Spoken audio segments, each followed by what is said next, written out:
Hello students, this is problem session with Nijir Tantre. In this session I solve problems with the students so that the analytical capability of the students get improved and they get prepared for the NEET and IIT exam. Here is the first problem, that is there are two inclines. We have to find, let me make the incline, this is one, this is second, and it is 60 degrees angle, it is 30 degrees angle, and here the body falls in this direction with acceleration, here body also falls in this direction with acceleration. What is the question? The question is, what is the relative acceleration of the two bodies? What is the relative acceleration of the two bodies in the vertical direction? What is the relative acceleration of two bodies in vertical direction? Vertical direction.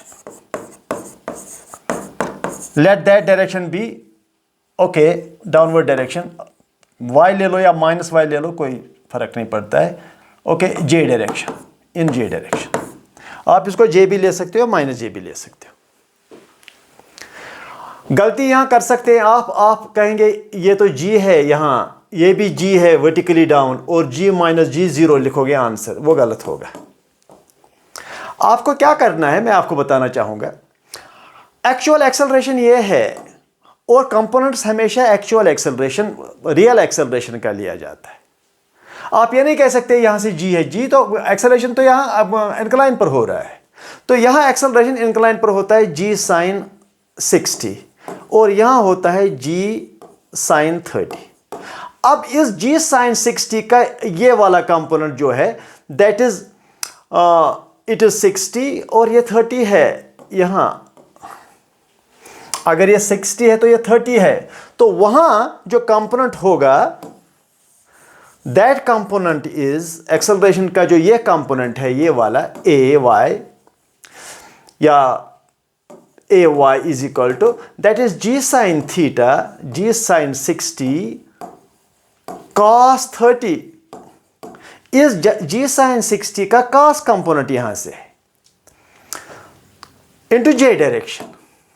ये हुआ G, it is root 3 by 2, it is also root 3 by 2, that is G times root 3, that is 3, that is by 2 and by 2, it's 4J. तो मतलब जो इस direction में जो acceleration का component है वो ये है. इसी तरह से इसका component in this direction, that is AY prime is equal to G sine, ये अगर 30 है तो ये 60 हो गया, तो इसका ये वाला component that is G sine 30 cos of 60, that is G times 1 by 2 and 1 by 2, that is 1 by 4J. तो अब रिलेटिव एक्सेलरेशन क्या है इन दो बॉडीज का in the y direction? Relative acceleration always is equal to A2 minus A1. आपको subtract करना पड़ेगा, आपको ये दोनों सब्ट्रैक्ट करने पड़ेंगे, ये दो एक्सेलरेशंस. बिकॉज अगर ये कोई वेक्टर है तो रिलेटिव वेक्टर, अगर ये V1 है और ये V2 है या A1 है या A2 है, रिलेटिव एक्सेलरेशन हमेशा डिफरेंस किया जाता है, वेक्टर डिफरेंस.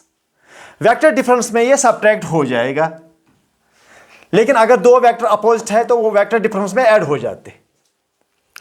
तो यहां वेक्टर डिफरेंस निकालना है. What is A2? That is 3G by 4 minus J भी कर दो या मैग्नीट्यूड ले लो, J भी कर सकते हो, और दूसरा G by 4J, that is 2G by 4, that is G by 2, that is 4.9 meter पर सेकंड स्क्वायर. यहां गलती के चांसेस ये है कि अगर आप इसको भी G समझो और इसको भी G समझो और G माइनस G 0, वो गलती होगी. इसका ये वाला कंपोनेंट और इसका ये वाला कंपोनेंट, नीचे वाला कंपोनेंट, फिर ये दो कंपोनेंट फिर सब्ट्रैक्ट कर लो, that is relative acceleration. Relative always means you subtract two vectors. Relative velocity v2 minus v1, relative acceleration a2 minus a1। जो रिलेटिव का मतलब ये है कि you have to subtract your velocity, you have to subtract your acceleration. ठीक। Second question, हमारे पास एक पार्टिकल है, इसका initial velocity u equal to 6.25 metre पर सेकेंड है, और इसका जो रिटार्डेशन है dv by dt that is equal to -2.5 root v। ये है रिटार्डेशन। क्वेश्चन क्या है? इनिशियल वेलोसिटी पार्टिकल का ये है, रिटार्डेशन ये है,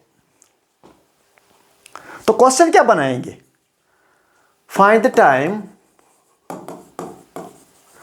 interval in which particle stops। यह हमने क्वेश्चन बनाया। कितने टाइम के बाद पार्टिकल स्टॉप होगा? इनिशियल वेलोसिटी ये है, लेकिन रिटार्डेशन ये है। अच्छा खासा इस पे कैलकुलस करना पड़ेगा, और पार्टिकल मूव कर रहा है, रिटार्डेशन की वजह से वो रुक जाएगा। हमें ये देखना है कितने टाइम के बाद ये रुकेगा, स्टॉप हो जाएगा। अब जरा देखो, यहां देखो मैं क्या करता हूं। It is dv by root v is equal to -2.5 dt। फिलहाल ठीक है, इसको यहां लाया और इसको वहां लिया मैंने। इसको कहते हैं कैलकुलस में सेपरेशन ऑफ वेरिएबल्स। वेरिएबल्स को सेपरेट करो, एक लेफ्ट साइड को एक किस्म के वेरिएबल लाओ और दूसरे साइड पर दूसरे टाइप के वेरिएबल लाओ। अब जाकर इंटीग्रेट करूंगा मैं। यहां इंटीग्रेशन होगा u to v, initial velocity u, final velocity v, और यहां होगा फ्रॉम 0 टू t, ऐसे कुछ। तो इसका इंटीग्रेशन अगर किया जाए that is v raised power 1/2 divide by 1/2, क्योंकि ये हो जाएगा v रेज़्ड पावर -1/2 ऊपर जाकर के, फिर v raised power -1/2 plus 1 -1/2 plus 1, वो ऊपर होगा v रेज़्ड पावर 1/2, नीचे भी 1/2। तो ये होगा -2.5 इंटू टी ऑनली। ठीक। तो इसे आगे लेना है तो इसको किया जा सकता है ट्वाइस ऊपर root v is equal to -2.5 t। Okay, मगर under the limits u to v, ये लिमिट्स। तो ये होगा 2 times root v -2 times root u। जब वैल्यू दोगे, ये ऊपर वाला लिमिट फिर नीचे वाला limit is equal to -2.5 t, ऐसे कुछ। ठीक। तो अब जाकर के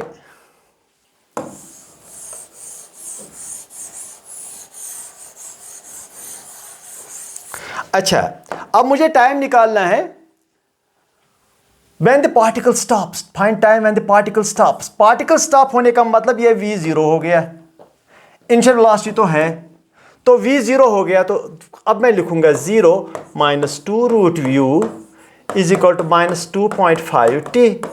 तो t is equal to minus finished 2 root of u by 2.5। It is t equal to 2 times what is u 6.25 root of 6.25 by 2.5। t is equal to what is 6.25? 6.25 is 25 का root, it is ये इसका root 25 है, और it is 6.25 2.5 का whole square, उसका root 2.5 by 2.5 finish of 2 second answer खत्म। तो यहाँ कॉन्सेप्ट ये है, जब आपने ये इक्वेशन लिया तो इस इक्वेशन में आपको फाइनल वेलोसिटी 0 बनाना है, तो फिर आपको टाइम निकलेगा। So this is the time in which the particle stops. This was a question, a particle starts from with some initial velocity, there's a dragging force backward, retardation and particle slows down and slow down and finally stops. तो हमें देखना है कि कितने देर में stop होगा। तो हमने फाइनल वेलोसिटी 0 बनाकर इस क्वेश्चन को कर दिया। थर्ड क्वेश्चन, अच्छा ये देखो इंटरेस्टिंग चीज देखो, एक्सेलरेशन वर्सेस पोजीशन का ग्राफ है ऐसे कुछ। 4 ये मीटर पर सेकंड स्क्वायर है, ये मीटर्स है, और ये 2 मीटर, ये 4 मीटर। हमें देखना है कि इस ग्राफ से at x is equal to 0 पर वेलोसिटी भी 0 है, इनिशियल वेलोसिटी 0 है। हमें देखना है कि what is velocity at x is equal to 4। ये हमारा क्वेश्चन है। इस x is equal to 4 position पर क्या वेलोसिटी है? ये एक्सेलरेशन वर्सेस पोजीशन का ग्राफ है। It is not a graph between what velocity this position versus time, जिसका स्लोप निकालकर आप वेलोसिटी निकालते हो। यहां वेलोसिटी निकालना है और दिया है एक्सेलरेशन वर्सेस पोजीशन। तो एक्सेलरेशन वर्सेस पोजीशन का एरिया जो है ना वो किसके बराबर है? वो एरिया है acceleration from 0 to 4 a dx। It is the area under this graph. वो एरिया किसके बराबर है? वो एरिया है, अगर निकाला जाए तो दैट इज 2 into 4 प्लस 1/2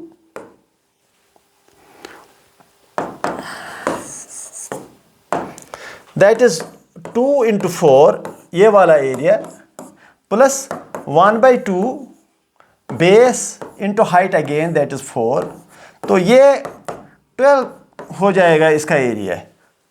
मगर एरिया 12 निकला। ज़रा इस एरिया को मैं थोड़ा सा मतलब क्या थोड़ा सा एनालिटिक्स करूं, थोड़ा सा कैलकुलस इसको आगे ले जाऊं। तो it is 0 to 4 what is acceleration that is dv/dt into dx is equal to this 12। It is 0 to 4 dv is this, but dx by dt is again v, dx by dt is v, that is v dv is equal to 12। ठीक, मगर चूंकि अब ये velocity का integration हुआ तो 0 to v। यहां position का इंटीग्रेशन था, लिमिट 0 to 4 ठीक था, लेकिन जब ये वेलोसिटी में कन्वर्ट हुआ तो आपको 0 to v करना है। अच्छा, तो अब यह इक्वेशन जो है, ये वाला इक्वेशन जरा इसको आगे ले जाइए आप। 0 to v dv is equal to 12, यहां से निकला है मैं ये वाला इक्वेशन। ठीक, अब तो इसका integration v0/2 v²/2 0 to v is equal to 12। It is v²/2 is equal to 12, क्योंकि v को v देना है वैल्यू और फिर 0 करके ये 12 हो जाएगा। So it is v² is equal to 24। v is equal to root of 24 meters पर सेकेंड। Answer finished. यहां जरा देखो क्या हमने एरिया से क्या निकाला, एक्स वर्सेस एक्सेलरेशन के एरिया से। एक्सेलरेशन वर्सेस एरिया का ग्राफ जो है वो लास्ट में v dv हो गया, और v dv से हमें वेलोसिटी निकला, फाइनल वेलोसिटी एट 4 लास्ट में। इनिशियल वेलोसिटी पता था वो 0 है। अच्छा,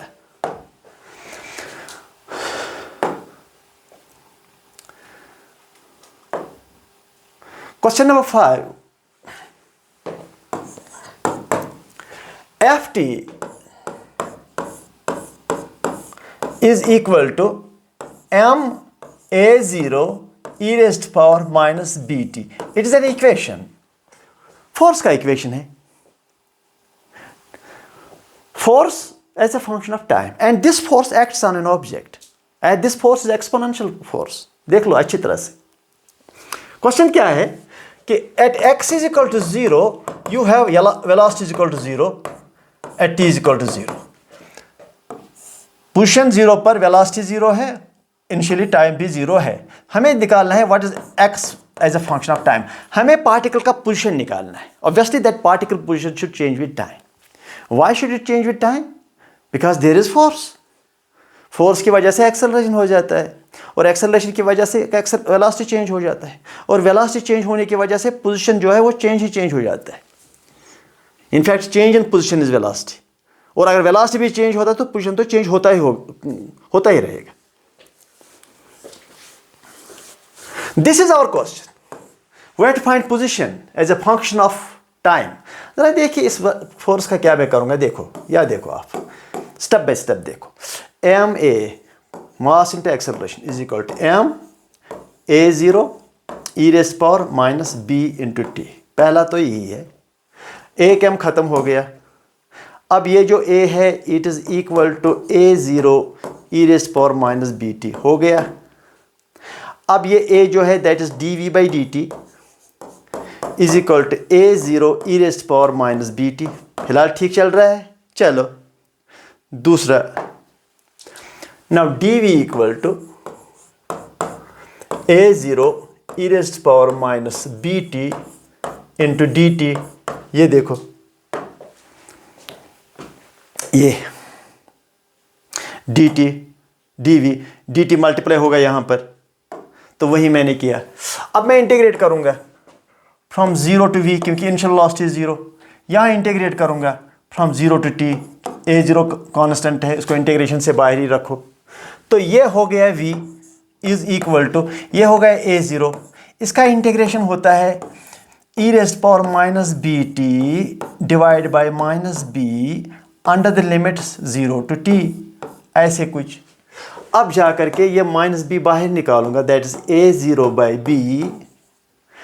तो यहाँ टी और जीरो वैल्यू देना पड़ेगा, that is e raise power minus b t, पहले टी दिया value, minus e raise power zero, t का जीरो दिया। तो अब v मिला मुझे, कितना मिलेगा मुझे v, ज़रा देखो अच्छी तरह से देखो, शाबाश।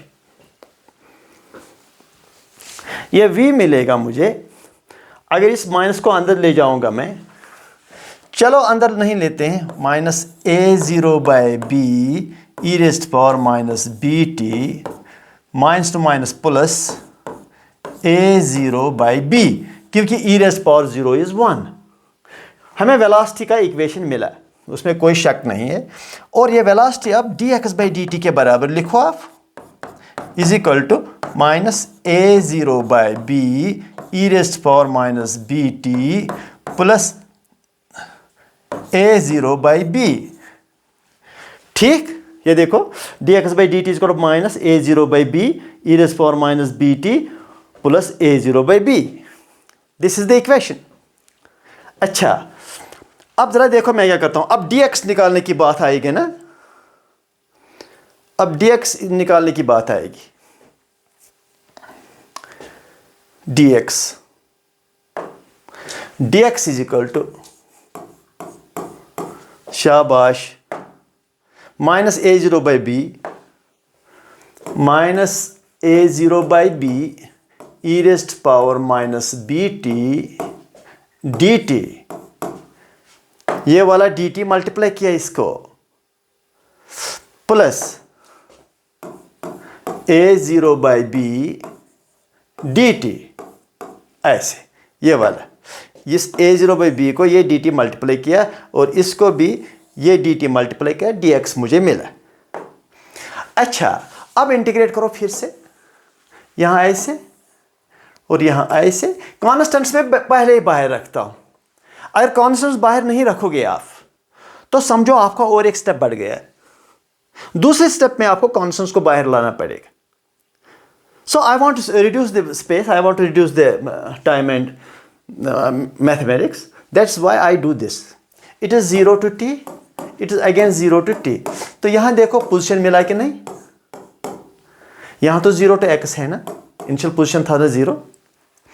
तो it is minus a zero by b, इसका इंटीग्रेशन क्या है, e raised power minus b t divide by minus b, इसका कोफिशिएंट, पावर टी का coefficient, under the limits 0 to t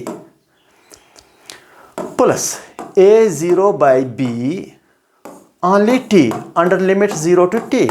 तो ये हुआ x is equal to minus a zero by b square with a positive sign, minus two minus positive. तो अब इस t को ये वैल्यू देना पड़ेगा बी टी माइनस, अब इस t को 0 वैल्यू देना पड़ेगा, so the E raised power 0 that is 1, ऐसे कुछ। जब t को मैं 0 वैल्यू दूंगा तो e raised power minus 0 that will be 1 plus a0 by b into t minus 0 that is 0. तो दूसरा टर्म लिखने की जरूरत नहीं है यहां पर 0. तो ये है आपका answer to this. So what you have learned here is that how to do questions using calculus. After all, these are the questions for IIT and JEE. तो उनको पता चलना चाहिए अगर फोर्स एक्सपोनेंशियल है तो इस एक्सपोनेंशियल फोर्स की वजह से आगे जाकर पार्टिकल का वेलोसिटी और पोजीशन क्या होगा. ये देखो पार्टिकल का पोजीशन. अब इसमें और भी क्वेश्चन बन सकते हैं. Initially what is the position at time t equal to 0. ये देखो टाइम को 0 रखा तो हो गया ये टर्म खत्म. टाइम को 0 रखा तो e raised power 0 1 1 minus 1 0. तो x is equal to 0. That is what you know. Because you are already knowing the position of the particle at t is equal to 0 is 0 initially. So if you put t is equal to 0 here, you get the same answer that is already in your mind. So that means this equation is correct. Suppose you have to check this equation whether it is correct or not. So it must give you the information that is already in your head. So what is the information in your head? The information in your head is that the position of the particle is 0 at t is equal to 0. Suppose shoot t is equal to 0 here. Okay. T is equal to 0, 0. T is equal to 0, e raised power 0, 1. 1 minus 1, 0. So x equal to 0. So that means we have done it correctly. This is a boundary condition. You are putting boundary conditions and you are getting the correct answers. So this is a problem solving session. It is a very important session for the students. Continue to remain in touch with me, in contact with the Tantra physics class and this problem session classes, so that you can improve and finally your analytical capability will improve and finally you are able to appear in the national level exams in physics. Thank you.